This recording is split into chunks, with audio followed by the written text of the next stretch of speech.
বান্দরবানের রোয়াংছড়িতে উপজেলা নির্বাহী অফিসার পদে নতুন কর্মকর্তার যোগদান এবং পূর্ববর্তী কর্মকর্তার বদলি উপলক্ষে এক বিদায় ও বরণ সংবর্ধনা অনুষ্ঠিত হয়েছে।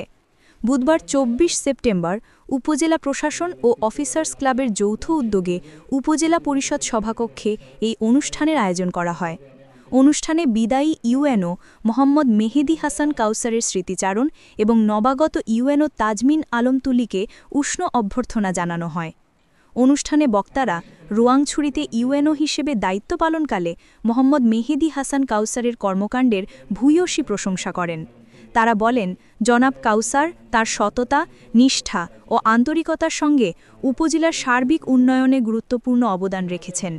বিভিন্ন উন্নয়নমূলক প্রকল্প বাস্তবায়নের মাধ্যমে সরকারি সেবা জনগণের দোরগোড়ায় পৌঁছে দিতে তার প্রচেষ্টা ছিল প্রশংসনীয়। বক্তারা তার ভবিষ্যৎ কর্মজীবনের সাফল্য কামনা করেন। নবাগত উপজেলা নির্বাহী অফিসার তাজমিন আলম তুলি তার বক্তব্যের রোয়াংছড়ির উন্নয়নের চলমান ধারাকে আরও গতিশীল করতে এবং উপজেলার শান্তি শৃঙ্খলা রক্ষায় সকলের আন্তরিক সহযোগিতা কামনা করেন।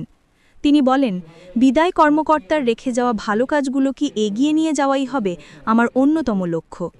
বিদায়ী ইউএনও মোহাম্মদ মেহেদী হাসান কাউসার তার আবেগঘন বক্তব্যে বলেন, রোয়াংছড়ির মানুষের ভালোবাসা ও সহযোগিতা আমি কখনো ভুলব না। সরকারি দায়িত্বের অংশ হিসেবে আমাকে অন্যত্র যেতে হলেও এই উপজেলার স্মৃতি আমার হৃদয়ে অম্লান থাকবে।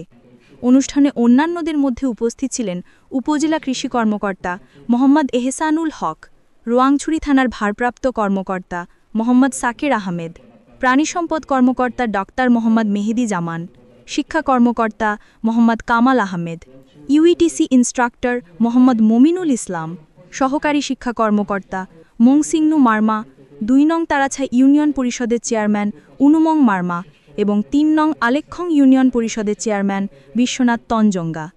এছাড়াও উপজেলার বিভিন্ন সরকারি দপ্তরের কর্মকর্তা কর্মচারী, জনপ্রতিনিধি, রাজনৈতিক ব্যক্তিত্ব, সাংবাদিক, শিক্ষক এবং স্থানীয় গণ্যমান্য ব্যক্তিবর্গ অনুষ্ঠানে উপস্থিত ছিলেন।